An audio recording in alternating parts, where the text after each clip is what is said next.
अनि गौथली फिल्म हेरेर निक्लिनुभयो, तपाईँलाई फिल्म कस्तो लाग्यो?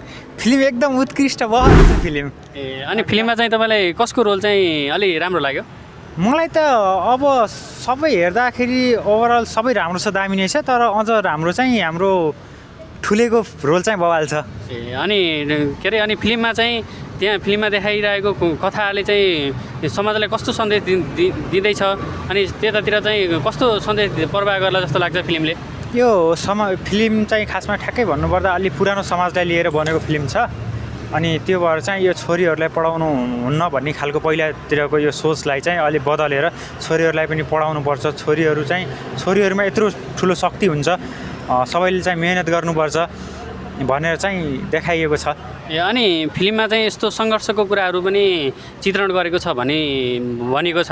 अब त त्यसको बारेमा चाहिँ तपाईँले कतिलाई कसरी लिनुभयो तपाईँले?